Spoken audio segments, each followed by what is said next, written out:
It's not. Welcome to the maze. We're gonna bring you solutions every episode. That was pretty good. Did some pretty good Gregging it up there. I didn't know what to expect when you were going to be this episode's Greg, but that was pretty good.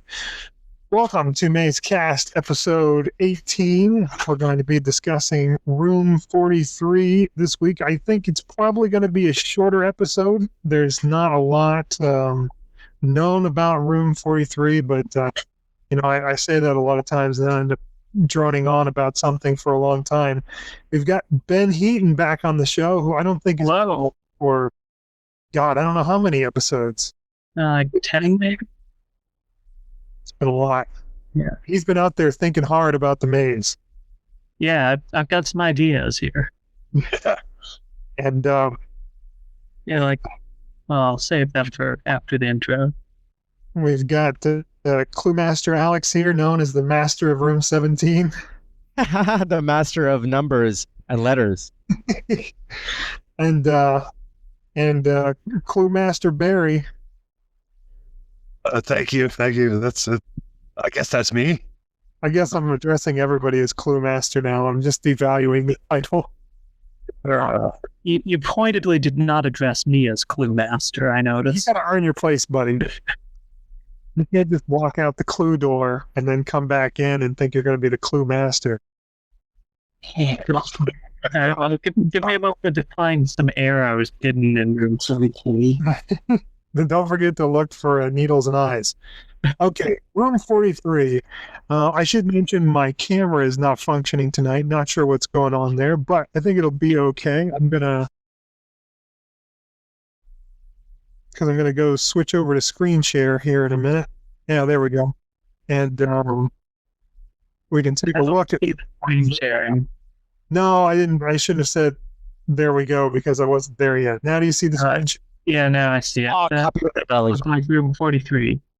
Yeah, and I should also focus the camera on me so it doesn't move around when I'm. Yeah. Okay, so here we got room 43. Room 43 is a room on the Abyss that's rated as 3 stars, partially completed, or is that mostly? I don't remember what the 3 star is called, but 3 out of 5 stars. But there's only one partial solution on there, and White Raven has stated on there he's only aware of one puzzle in this room. And so whatever the solution is that he's got, it integrates all the signs and the words that you see in there, and then there's some element in addition to that needs to be added into it.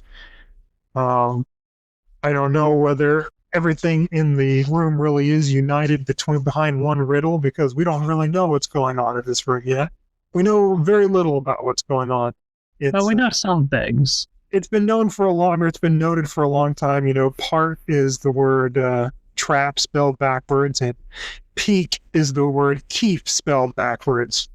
And on the Abyss, it states that the phrase keep yourself is part of whatever is being clued by this room. And we don't have the full, whatever the solution is yet, so it's hard to evaluate. I have no clue whether that's going to be right or not. It seems a little strange to me as a phrase to say keep yourself. But I guess, I'm not, completely putting my faith behind that being the correct phrasing in this room. This room, kind of like room 22 for a while, is kind of maddening in that that there's, what the clues are because there are words just written on shit. And so there's a word puzzle there, but you can't solve it. It's not like, room 4, say, where there's a mess of objects and you have no clue what you should be looking at or where you should be going. Here, it's like it's handed right to us, and we're still not sure what to do with it. Well, I think I know why that is. Why is that? Well, it's the words your and self are written on urns. You have to earn it yourself. That's not going to get you any Clue Master credit back. Well, he does bring up an interesting point about the your on it, because room 17, the whole damn room is focused around your. I think the yourself, you have to earn it yourself on the urns is that's incredible. All right. I didn't have that in my quiver. I didn't either.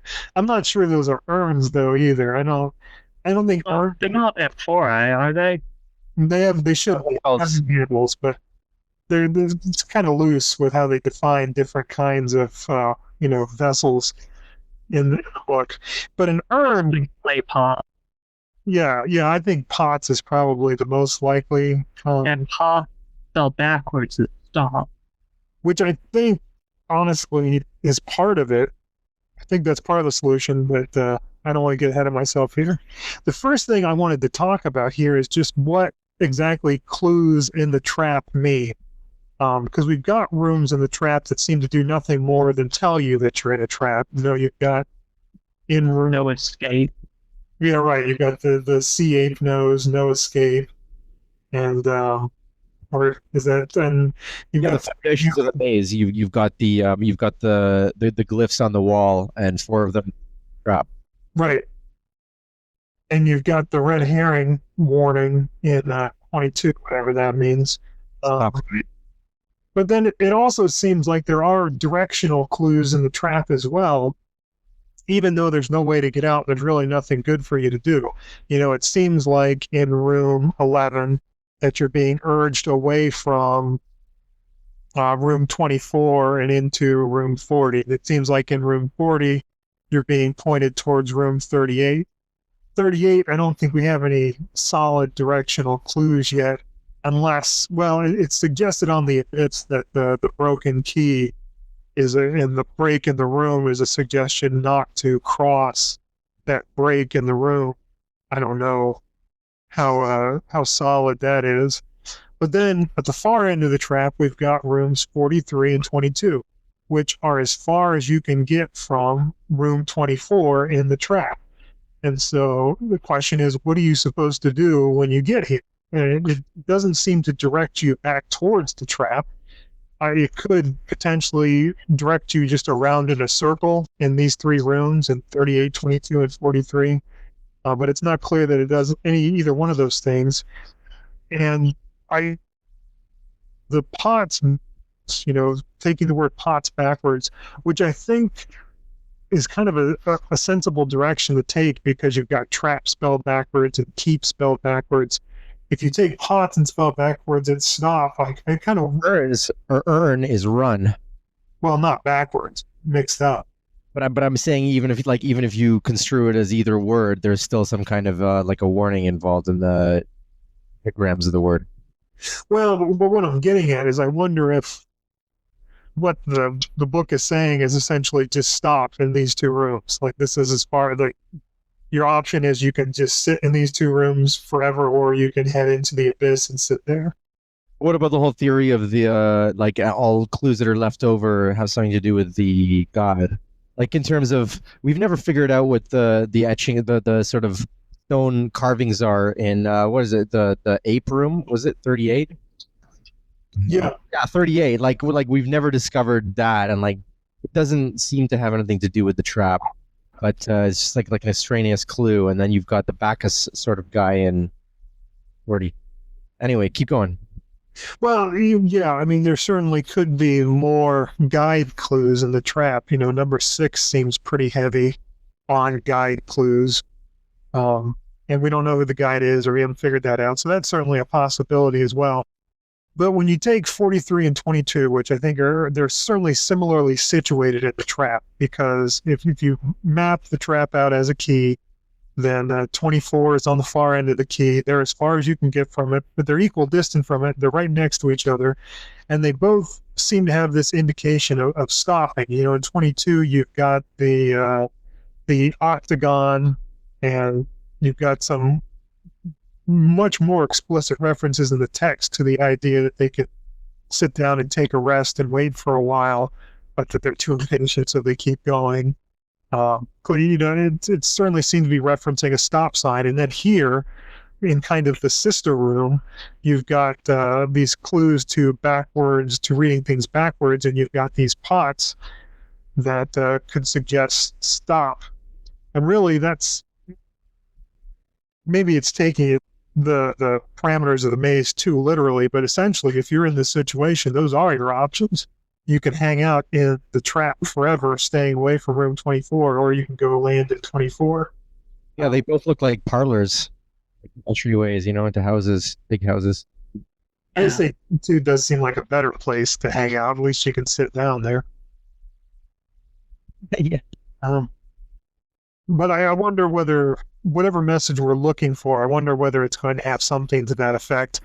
But I certainly expect that there's some way to unify these things to be a warning about the trap. Although, I mean, the words trap and keep separately and by themselves are an indication of confinement, certainly, if you take the word keep to be as in a castle keep, prison.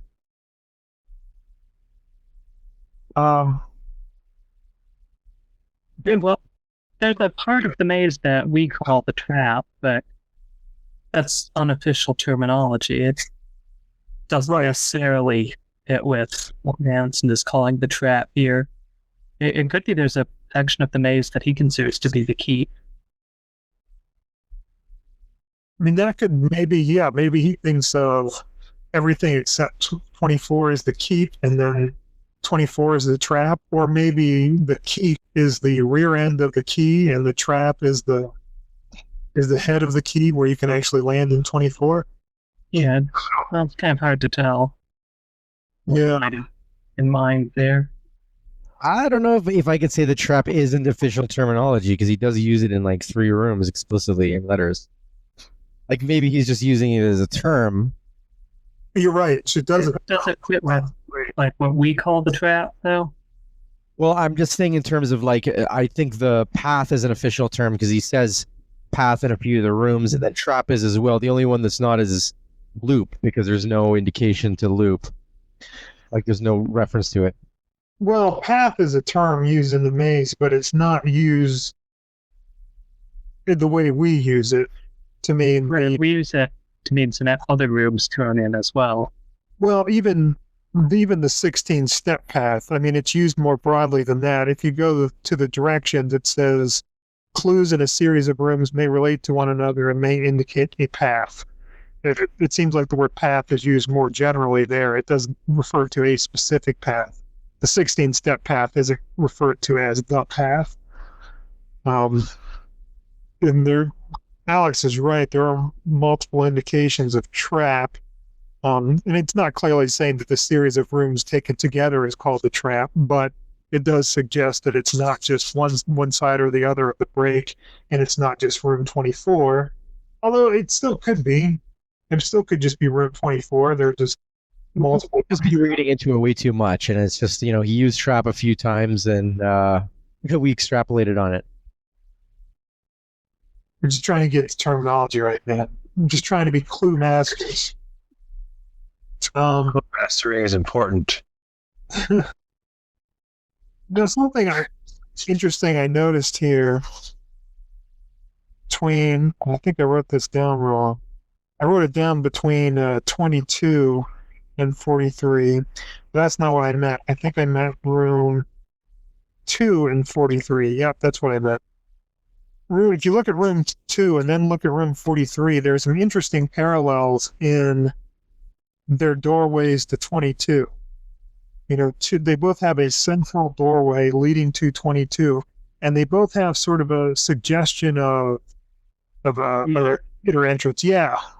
From 43, you've got sort of these curtains leading into it, and even the horn itself sticking out there or whatever it is could be suggestive of an orchestra pit or something like that. And then in 2, you've got that same central entrance to 22, and those backdrops there that are either clouds or bushes or whatever, but they're certainly suggestive of dramatic scenery. Yeah, the cross hatching in 43, the cross hatching as soon as you pass the doorway is different from the planks 43. Yeah, you're right. Yeah. That's not really the case with any of the even the unmarked doorways on the side. You can still see the planks. And it's also true in both rooms that if you count the boards from side to side, you can get 22. Although, don't get too excited about that. You have to count them differently. In 2, you have to count the boards that run in the doorway. In 43, you have to count from wall to wall. So as lame as that was, it's even lamer. I don't know. If they were kind of the same way, that wouldn't sound lame. Yeah, that's true. It would sound like something, although what that would mean, who knows, because you certainly shouldn't go through the door to 22 in room 2. That's more of a room 22 observation than a room 43 observation, but I noticed it while I was looking at stuff in this room that there was that. Of course, in room 5, there's another entrance to room 22 that has the poster of the tower on it. And we've talked about that before in terms of real versus fake and the tower being fake. But we didn't really connect that at the time with 22 being associated with fakeness or sort of a theater or whatever, a play. Well, I will say this, though. In 43, the sort of bell-shaped object in 22 does remind me of the one in 41 at a different angle. And, and both those directions, like in 22, you're already in the trap, whatever, it's leading you astray. But it also seems that if you've been here before, maybe in a previous life, in a previous spawn or whatever, before you start again, you might have seen that before, and you're like, oh my god, that horn shape is bad. I shouldn't go there. Yeah, it's certainly, I think it's hard not to be struck by the similarity of those two horns or bells. I tend to think of them as horns, but I do too, though. I have heard a good theory that hinges on it being a bell. Yeah, we'll get to there. Oh. I move very slowly through my list of observations from myself and other people.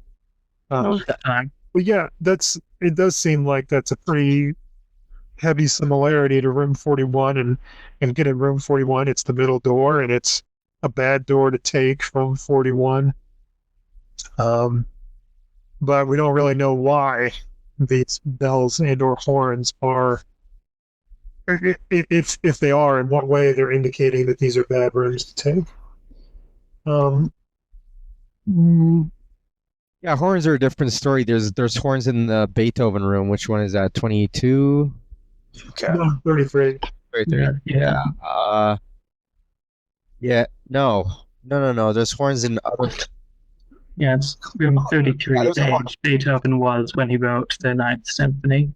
3 is not the correct room. It's 17. What kind of horn are you talking about? What is? Bullhorn?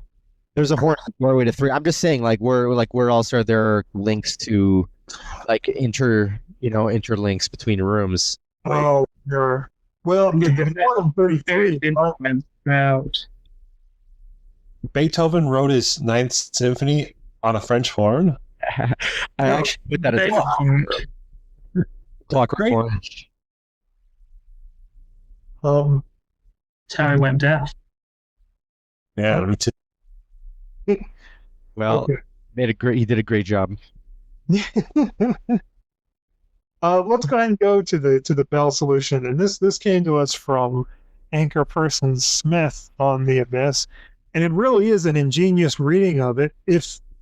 If the message fit better with the room or with the tone of the book in general, I think I would be sold on it. The only reason I don't like it is because I don't think it makes any sense.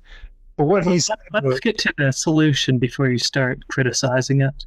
I like to move the other direction. I like to give my opinion before people know what I'm talking about.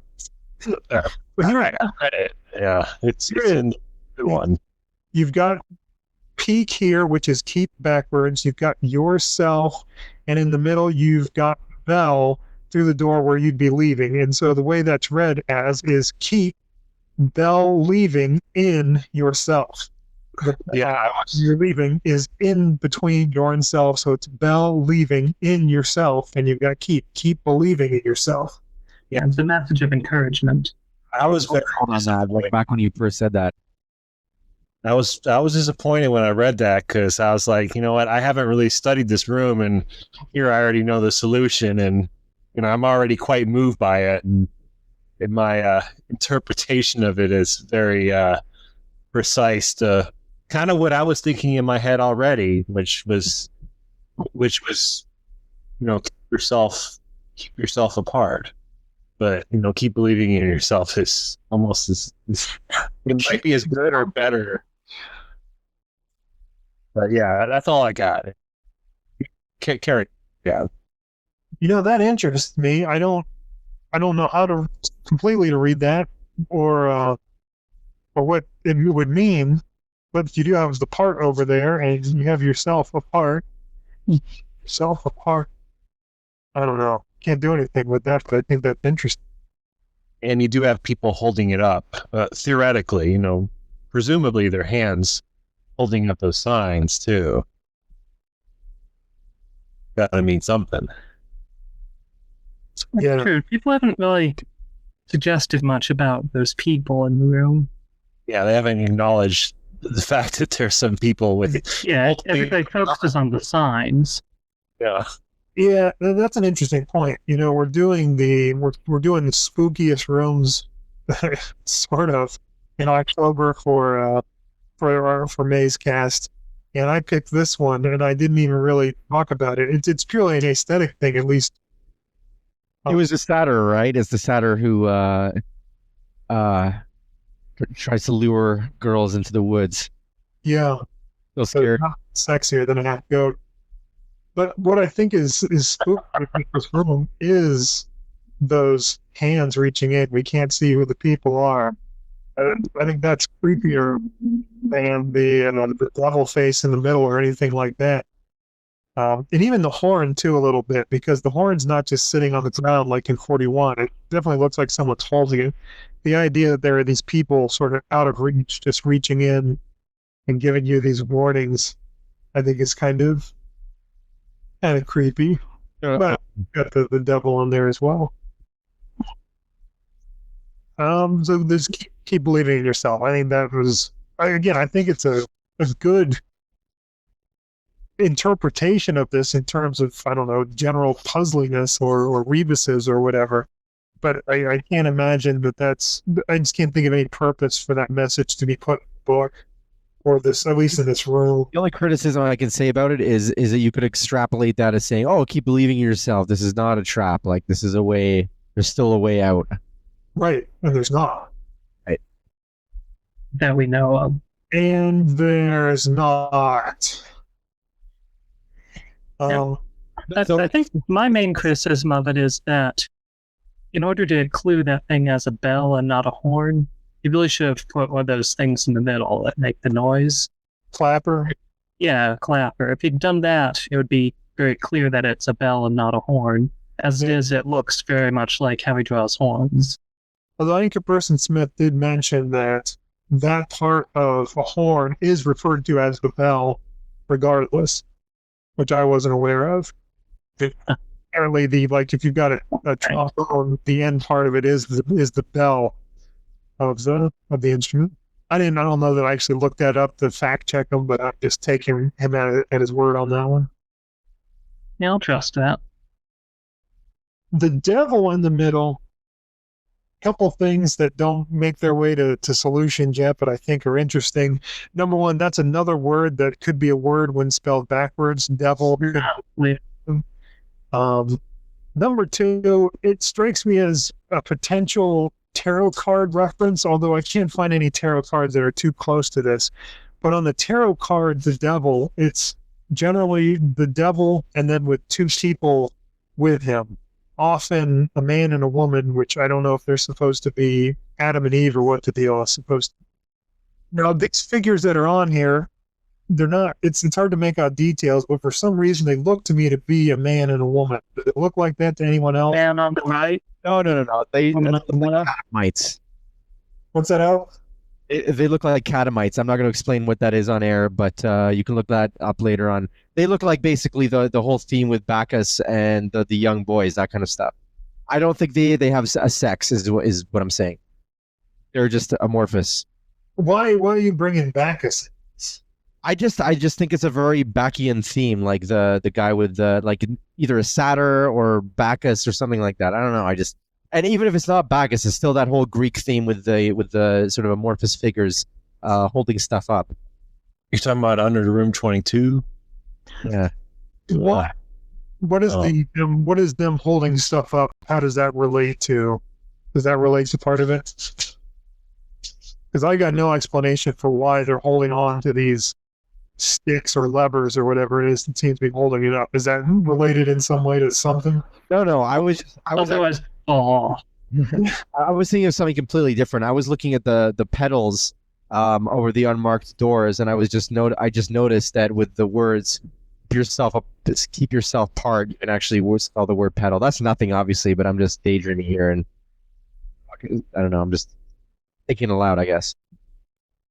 Well, they're holding up a curtain at least. I think is that a curtain? Looks like better of a I think maybe pulling the curtain. curtains. I'm not really sure. To tell you the truth, I mean, that's interesting you bring up. I'm not even totally sure that those are horns coming out of the face's head. I mean, they seem to be part of. I'm just saying it doesn't look like the devil or a devil, because devils have been represented differently in this book. Like they have the full goatee, they don't have a long beard, and there's more Greek mythology in this book than Christian, in my opinion. So it to me it looks either like a satyr or Bacchus, like one of the two, or some kind of like wood god or like fairy or druid kind of thing. But do you see those as horns coming out of the top of the head? Or Yeah, for sure. well, see, that's I think so too. Although they also seem to just sort of be like bolts or part of the 22 sign that's attached on top of it. So it was hard for me to tell. It's certainly a sinister looking character there, eh? Yeah, I definitely read those as horns. And even the 22s that are on top there, those are oddly written 22s, and they're not remotely symmetrical. I mean, not mirror images, but they're not written the same way either. They look to me almost like they're curved to match the curvature of the face's skull and then sort of pop out like horns. I don't know whether that means anything or not, but the 22 is certainly drawn in an odd way. Well, it looks to me like maybe the number 22 was written on just a rectangular piece of cloth, and then it's been distorted and warped into this shape, like bunched together at the bottom. Although it doesn't have any visible creases. That's the problem with that. Well, I would tend to agree with Ben more, just because like we've discussed other rooms and their weird shaped numbers to the door, but it's really never led to anything in the past. I don't think it does now. Okay. This is my opinion. I think anything else that I've got to discuss is kind of tied heavily to the text. So I'm going to start going line by line through the text. Did anyone have anything they wanted to point out about just the picture at this point before we start getting into the text? Well, I kind of concur with the 22 being written strangely as far as the description goes of the way he writes numbers, because it's different. But we're also room 43, and he's near the end, so you may just want to deviate a little bit. I don't know if that has anything to do with the storyline of the maze rooms. Maybe, assuming he actually went through, he authored the book in page order. Yeah. What are the odds? I was assuming that, like any mystery writer, he started with room 45 and worked his way back. Oh, the tortoise did it. He did it. All right, I'm going to start going through the text. There's not much text in this room. We'll get through this. So it Is that starts good or bad? that well. It's predictably enough. It's bad. No, okay. We've got a great hall dominated by the entrance to room 22. The phrase "great hall" is interesting in that it also occurs in room 4, where they refer to it as the Great Hall of many doors, and then this is a Great Hall.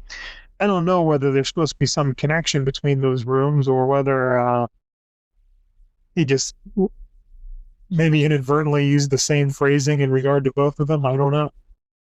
4 is more like a great hall, I think. Yeah, I mean, this one has a lot of doors, but Well, it also contains the word 8 in great. it contains what, the word 8? That's a good, I mean, it does.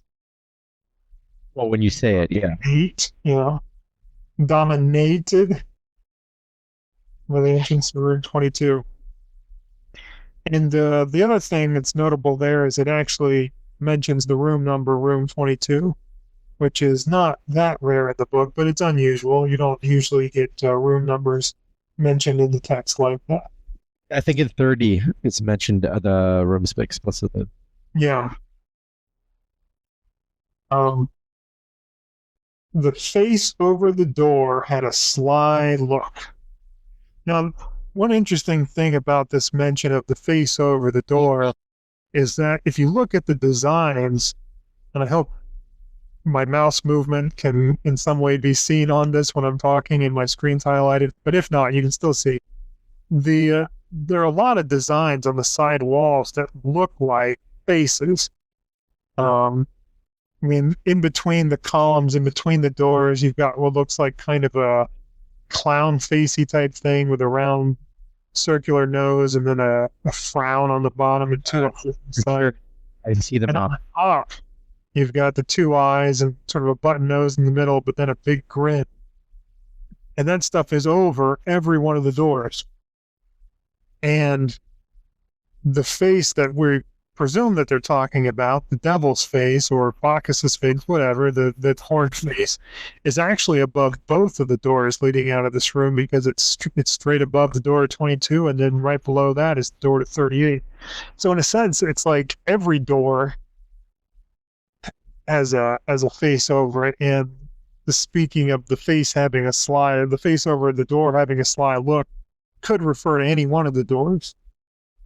Although most naturally you would read it as referring to room 22. I think in other rooms we've seen that reference are not always what they appear to be. Other thing I would note about that, and I don't think I'm the first person to say it, although I'm not sure who was, but the phrase sly look in itself could be synonymous with peak. If you use sly to mean not like clever, but surreptitious, like when you do something on the sly, a sly look. It does seem to connect with peak.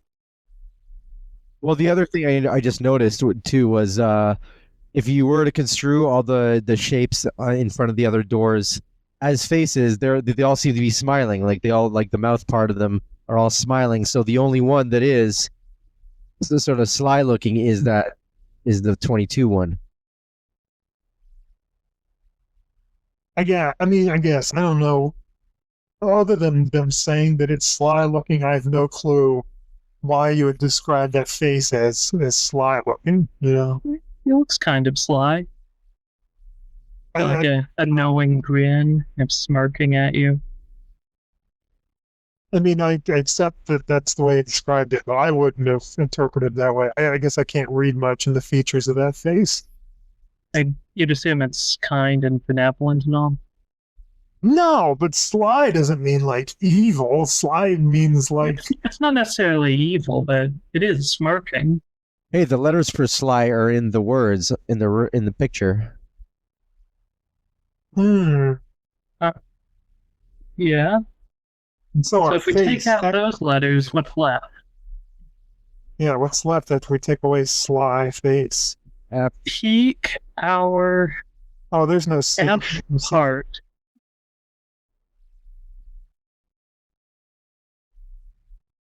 If we take away sly, so it's going to take this further. So 4 E's. E is 5, so that would take you to 20. And then you just arbitrarily pick some other two for some reason, and we got 22. Boom. Another mystery unhidden. Next line. Is it good or bad to have only 2 choices? They wanted to know. The phrase only 2 choices, I kind of want to connect to the door to 22. I mean, as a choice that has 2s, Yeah, it has only 2. Right, right. That's what I mean. See, You have only two choice is the only the maybe I don't know how you would hyphenate it, but in other words, a choice that's only twos. Is it good to have an only two choice?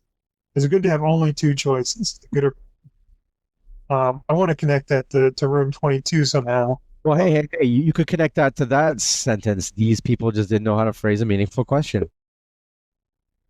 Yeah, I mean, I guess that maybe Question that's in the text.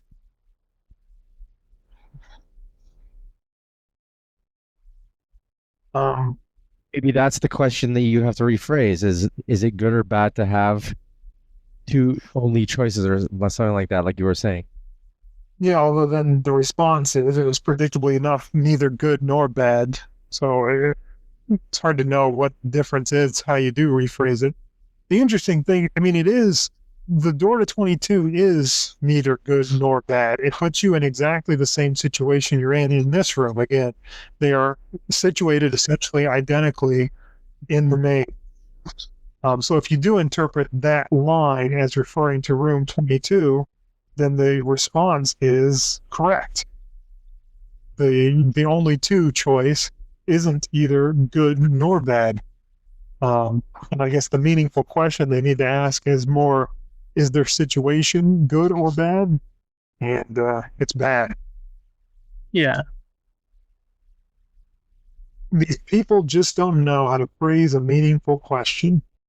That leads me to believe that we need to take these words and things in the room and phrase a question out of them. But I don't really see anything in here that's going to make a question word. Well, doesn't it seem like with that line in there is really leaning heavily on the idea that we should be trying to phrase a meaningful question in here? But Alex is right. It could just refer back to the question itself, that we should be trying to rephrase it. Yeah, I mean, I think it's a sort of red herring that he superficially you're thinking that okay, I got to look at the picture for the answer to this, but it's actually the previous sentence, which is a question. Mm-hmm. And then we've got, you have to be very particular in this house. To my knowledge, to my knowledge, Dave Gentile was the first person to point that out, at least publicly. It could be wrong, but yeah, that's the part in the picture, word part, and then the word particular, which again, it seems a little like it's shoehorned in there. Like that was not a particularly meaningful phrase to put in the text. It seems like it was put there before so that word could occur. So we've got this connection there between particular and part. But what does that do for us? Like, what does it matter? Is it just drawing our attention to the sign? That seems kind of superfluous. The hand is drawing us to the sign, but makes sense. Well, that hand that's holding the part sign is strange too. It really looks like that middle finger is pointing down a little bit. Well, we know what it's telling us. There we go. That's another indication that we're trapped. it's interesting that it's only one hand for that sign and there's two for the other. It's true. That could mean something. Well, maybe the part trap is masculine and the keep is feminine. That's what I was thinking. That you got the only have one. you got the 222 that are similar, yet they're opposites, and so I would think that one's feminine, one's masculine, and you have to decide which one is which. Is it the hand holding the part sign? It's a left hand. Left and self have three letters in common.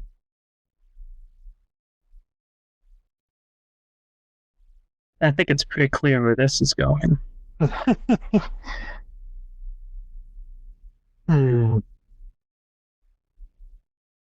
Yeah, I don't know.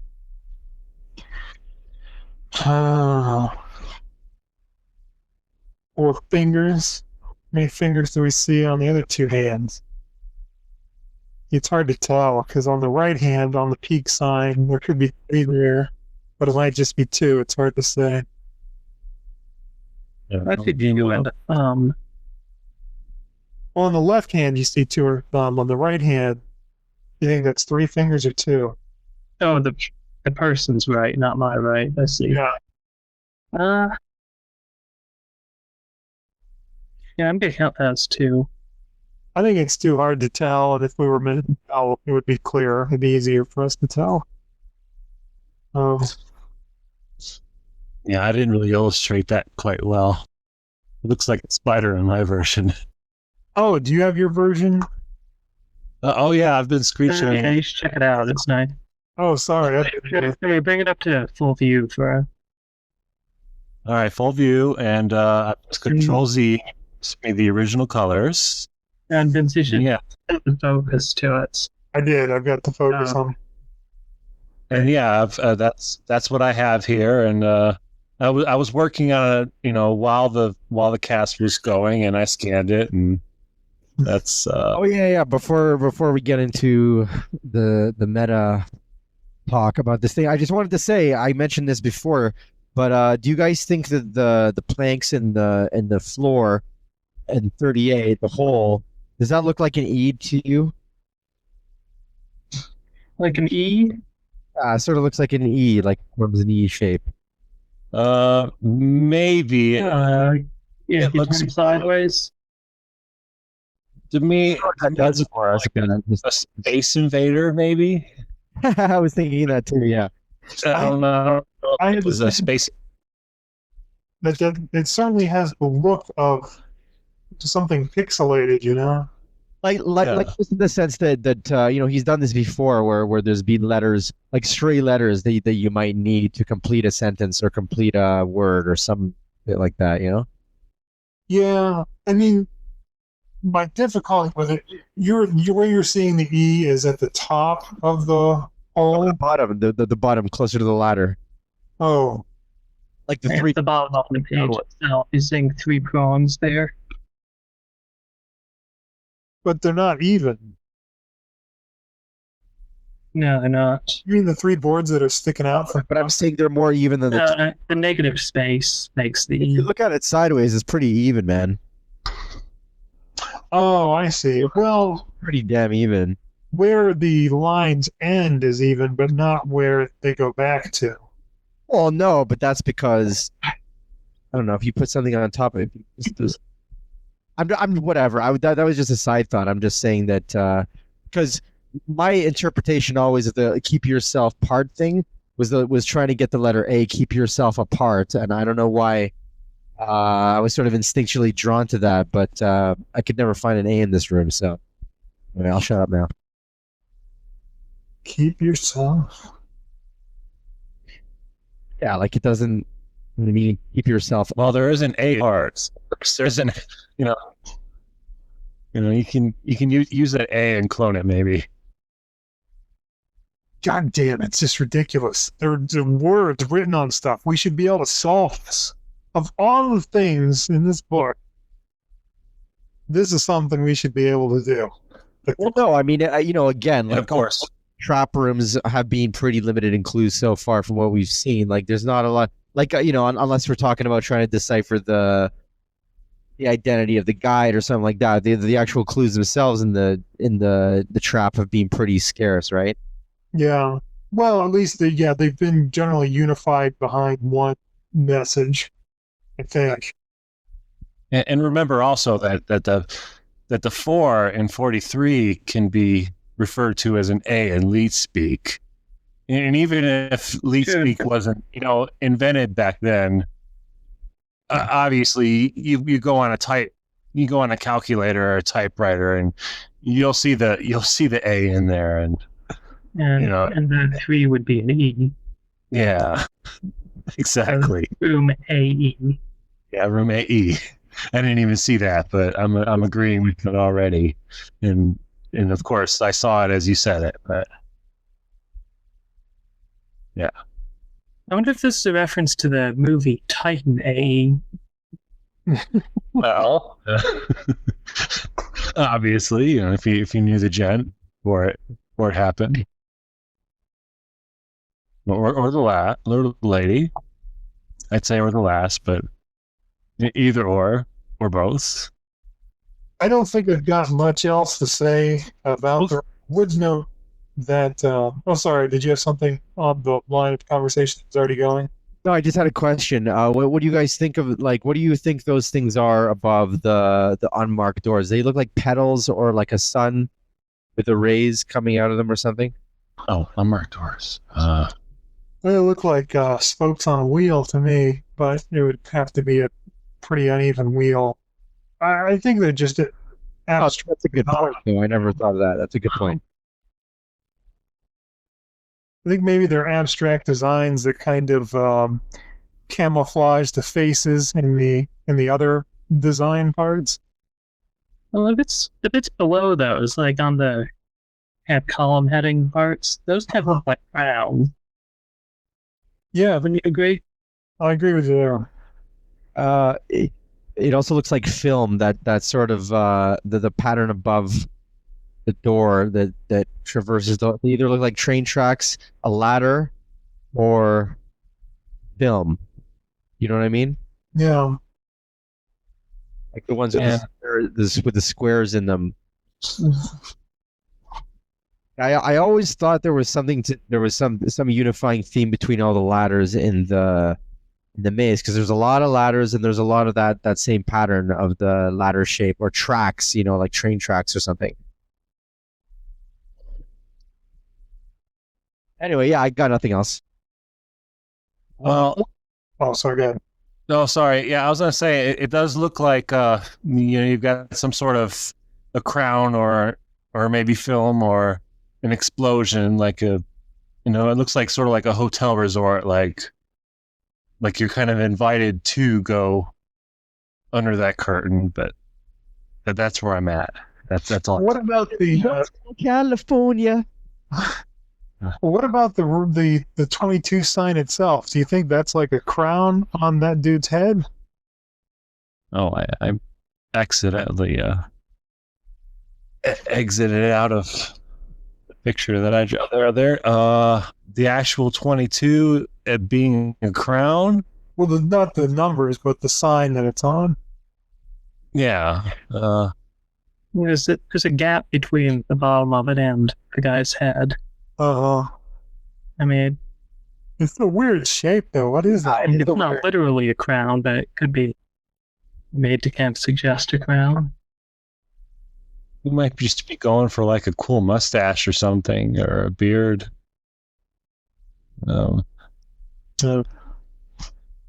Anyway, the only other thing I wanted to say, and it's nothing that I've got, but it's an avenue that maybe could lead to something I want to suggest to people, is that the your self could be meant to suggest other words, like they could be synonymous with something that we're supposed to fill in there. I've tried thinking of other words that would mean self, like ego or soul or whatever. I haven't been able to do anything there, but it may be that yourself. What's that? Still leaving in thy ego. All right, now we'll call you Clue Master He. Now I don't want the title. I don't know if anybody really wants it, but it sort of just gets self-adopted. It's I'm the only one who bestowed it upon himself, and that was accidentally. Everyone else has gotten it from other people. Yeah, I never. It was after my dreadful episode, and it was White Raven who gave it to me, and I was so distraught by the fact. Oh, did he call you a Clue Master? He called me a clue master, and then he was like, "I'd check out these rooms to see why he's a clue master." I'm like, I didn't even note that he used the phrase. yeah, he was like backing me up and stuff. I'm like, okay, thanks, bro. Because before that, I think it was before that. It had to have been. Yeah, because before you did the episode, I made the statement that if you 5-starred the room, we were going to have to call you. Yes, yeah, he Alex. from you, yeah. And boy, did I ever 5-star that room. You know what? You're real negative on yourself about that. You made a simple mistake. Anyone can do it. But you know what? Shortly after you did that episode, the room was 5-star. And I think that's more the point of these episodes than, walking into these episodes with all the answers is just to get people thinking and talking. It is a good point, and it does promote sort of the race to ensue. Like people get off their asses and get it done after we talk about it because it creates a little bit of a buzz. Yeah, I think we've gotten a lot more points that way from things suggested after the podcast than from things suggested during a podcast. So I wouldn't sweat it too much. I mean, I walked in here, I'm doing this, and I got essentially nothing new to say about it. I think that's okay. I don't think that's. I mean, if we could solve a room just by thinking about it for a week, we'd be close to done with this. It's also fully possible that somebody will just trip over this episode and get something new just based on something we've said that we didn't even think about. Yeah, maybe somebody's been watching it and just yelling at their computer at what we've been seeing. You idiots! How do you not see that? Okay, that's all I've got. Anyone have any last statements they'd like to make about Room 43? Not really, but I can play creepy music when we fade out. All right, play creepy music. How are we going to fade out? That's a very good question. Fade out, just whatever. Just all right. You can play your creepy music. Our next episode, we intend to talk about Room 18, another strong contender for creepiest room in the maze. And that one is going to be headed by Beelzebubble Andrew. So if you've got any thoughts on Room 18 that you'd like to share and have mentioned on the episode, feel free to share them with us. And we will talk to you then. Goodbye, everybody. Happy amazing. Alex, did you want to say goodnight, gentle viewers? Good night, gentle viewers. All right, we're out of here.